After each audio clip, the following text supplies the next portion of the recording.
Yeah, it looks like just one side of Superman's running.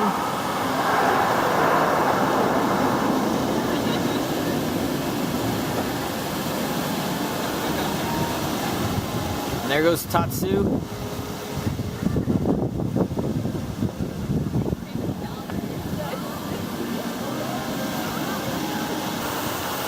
Now I guess to go see what I'm allowed to ride.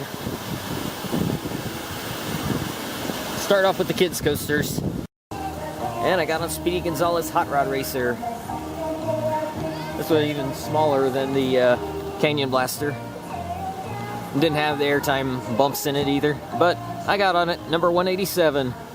And I think I see the other one over here that I can do. I was the only one on that on that train. Now there's a parent and kid about to go on it. Yeah, Roadrunner Express over here. This is the biggest of the three, so this is the one I figured I ought to be able to go on for sure. But the Grand Canyon coaster at Six Flags Over Texas is about this tall, and they wouldn't let me on it. Nope, it's closed. I have to come back. Hope it's open some other time.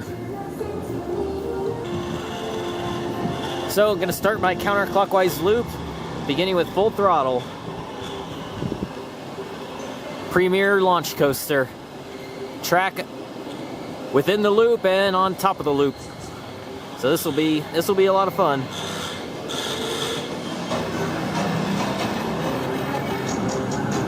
I always love the Premier launch coasters. Skyrocket too has even won me over. Oh, it looks like you get some good hang time on that loop. Oh, Full Throttle. That one is going to be hard to beat. That was a great ride. I just did it in the front row first and then towards the back. And they say this is the tallest looping coaster, which probably means tallest vertical loop. And it might be. And you get some really good hang time at the top there, and you get to see the entire landscape of the park and the horizon while upside down. You get a good view of it because with the hang time. And you see Viper over there with the vertical loop way up top. But may never get to experience what that one's like. It's been closed since early August. The Parks Bros thought it would open by about late October, and it's still not open. Alright, New Revolution is also closed. So now it's looking very unlikely that I might not even get to 195 at this park. So I'm just going to go for X2 right now. I thought about saving it for a possible 200, but I don't see getting up to 199 before this, so I'll go for it. This will be number 189. And I'll go around to Tatsu for 190. But this is the second most anticipated coaster on this trip, and it is open. Now it's time for Tatsu. Just did X2 for coaster number 189. That was a great ride in the inside seat, terrible ride in the outside seat. So what's always been said about that is true. But this is the flyer. That could give Manta at SeaWorld Orlando a run for its money. But we'll see. But yes, this is a great ride, but I do think I like Manta at SeaWorld Orlando better though. There's the pretzel loop. Got some really good views on this. You got some great intensity. I just got my lunch here. So next up is Ninja, the Aero suspended coaster. And I heard this one is more along the lines of the Bat at Kings Island as opposed to the Iron Dragon at Cedar Point, which is pretty slow. The Bat was more like 50 miles an hour. I think that's what this one is too. So yeah, it should be a good ride. One kind of rattling moment, I think, where it hits its top speed, but yeah, some very dramatic swings. Have a really short lift hill to start the ride, but it utilizes the terrain really well. And then you have a long lift hill at the end of the ride.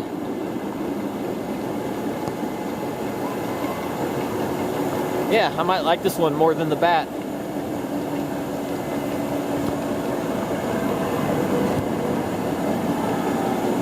You see the go-karts are running over there for now. They haven't closed off that area yet. You see the edge of Apocalypse. You can get a good view of Apocalypse from Ninja as you're going up this lift hill. But I won't get to ride that one on this trip.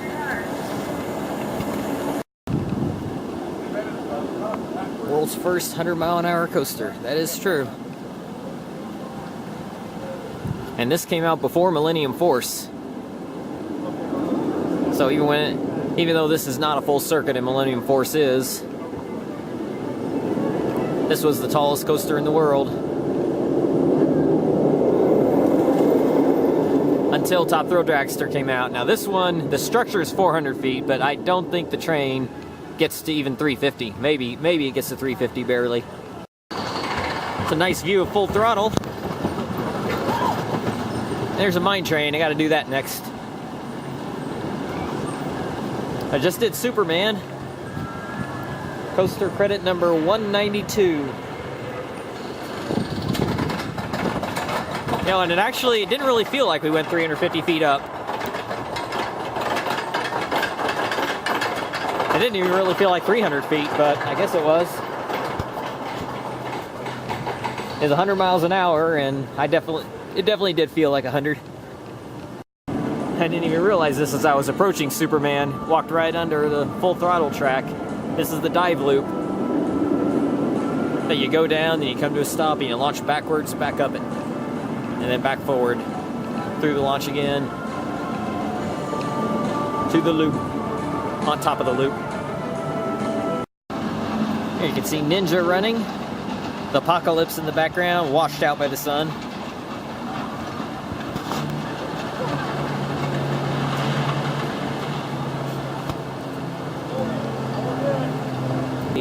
Gold Rusher, the Aero Mine Train.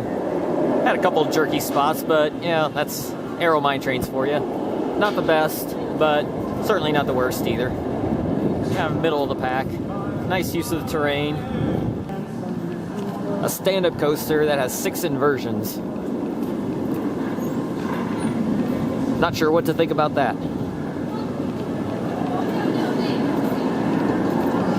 You see Batman the Ride behind it. I'll do that one after. And you see Green Lantern, which has become just a statue. It's been down for a couple years, and it'll be down at least another year.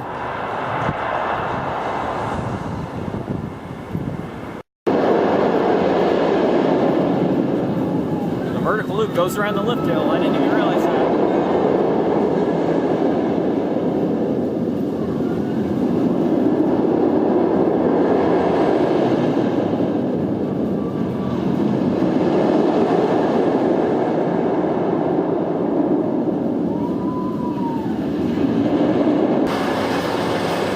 Oh, it looks like right here it's that's sort of an Immelman.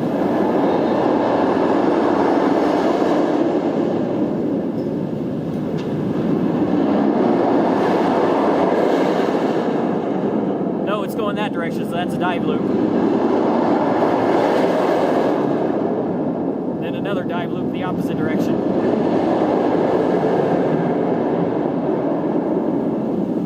Okay, then you got the slanted loop. Slanted loop a la Mantis. Mid-course brake run, and then 2 painful corkscrews in the second half.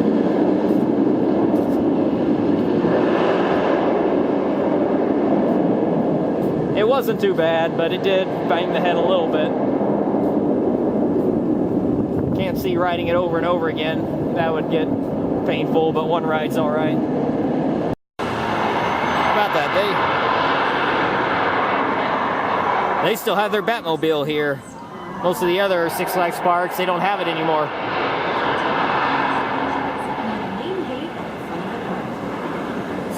Yeah, walking a mile to get around from Riddler's Revenge to Batman. Boy, it is a long, even though they're right next door to each other, you gotta walk forever to get from one to the other. Batman the Ride, coaster number 195.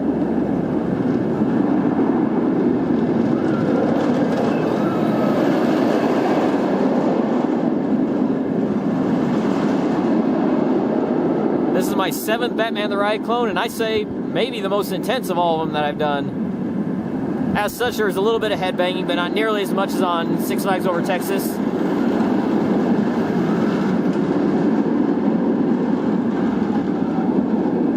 Six Flags Over Texas headbanging on their Batman is just awful. This one had a little bit. I like that it was fast and intense by comparison to some of the others, but I didn't like the little bit of headbanging you got on it, so some good, some bad, but it was decent. I would do it again. Another day.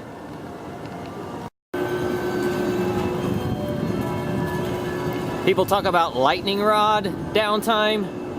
They need to come to Six Flags Magic Mountain. Twisted Colossus. Weekdays is always down. And the thing is, there's nothing wrong with it. They're just choosing not to run it. Okay, ouch. Yeah, this is definitely the worst floorless coaster I've ever been on. Headbanger, most definitely. Yeah, I would say B&M needs to stick to hypers and flyers. They need to get away from these coasters, the floorless, the inverts that use their over-the-shoulder restraints with those bricks right next to your head. Those are just terrible. This day and age, we know better than that. We know we don't have to put up with that on coasters anymore. It just did the drop tower, 400 feet up, and yeah, they take you all the way to the top slowly and then drop you all the way down. That was incredible. Because you do feel like you're free falling, and it just keeps going forever. That's almost 100 feet more than Superman at Six Flags Over Texas. And yeah, 400 feet, that's the tallest drop tower I've ever done. The tallest one I've done before is at Busch Gardens, Tampa. The, whatever it's called. One where you're face first to the ground. And we have a Goliath sign for Goliath. I just did Titan a little over a week ago. So now I'll get to do a near clone of it. And this will be number 197 for me, and it will also be, it's also kind of a landmark one for 2018 for me. This is my 100th roller coaster, 100th different roller coaster of the year.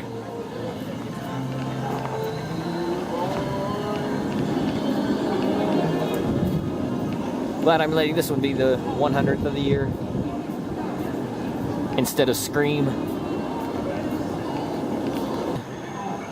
That was pretty good.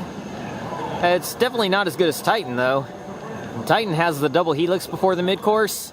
This doesn't even have a single helix. It just turns immediately into the mid-course, which is just takes the life out of it, really, out of the first half. And the second half is exactly the same. So, yeah, the only difference is between the two rides is that this one goes into a deeper tunnel, but the drop is exactly the same. So the height is 10 feet shorter. And no double helix on this. No single helix. No nothing. But it's a good ride. You didn't get as good airtime on that airtime hill as you do on Titan either. So, yeah, Goliath is definitely an Illuminati. It's a pretty good ride. It's a Schwarzkopf looper. It's an old ride. It has just the lap bars. And it was a smooth ride. Yeah, not much airtime. Didn't really do a whole lot, but yeah, these old rides are kind of like that. You can see the vertical loop there. You have one section where you have straight track through the loop. That was decent for an old ride. It was the first ever vertical loop. Not the first coaster to go upside down. That was Corkscrew at Knott's Berry Farm. But this came out a year later with the vertical loop, which opened just a few days before Corkscrew at Cedar Point with its vertical loop. Okay, updated opinion on Scream. It is not terrible, but it's not good either. If you lean your head forward, grab the restraints, lean your head forward, you don't get head banging. At least it did on this ride. Yesterday I was getting terrible head banging though. It was still very, very rattly. We got that B&M rattle. That's uncomfortable and gave it a little bit of a headache, but I've had much worse rattles. Now that was my 14th ride. Only the third on the left side. The right side is most definitely better. Left side really flings you a lot harder towards the end there. And I almost came really close to banging my head hard against the back of the seat. But this time we actually got the fire effect. That was the first ride I've gotten with the fire effect. I didn't even know they used that. I thought I heard somewhere that it was supposed to be there, but it's never on. It was on for us on that last ride. It was my 5th ride in a little over an hour, and the other 4 didn't have it. This one did.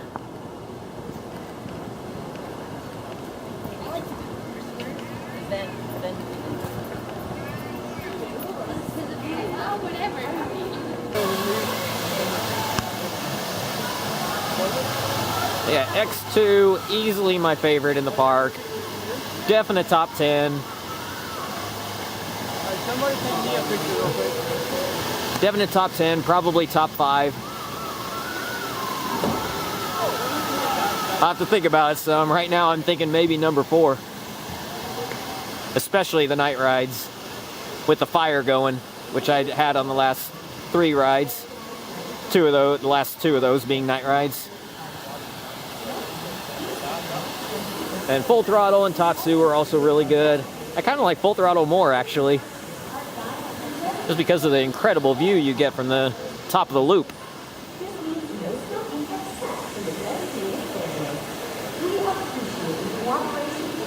So yeah, great experience with X2. A lot of rides, 16 in total for the 2 days.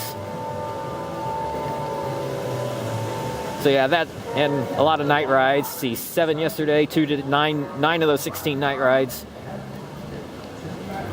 And only 13 of the 16 total rides were on the right side, which is definitely what I prefer.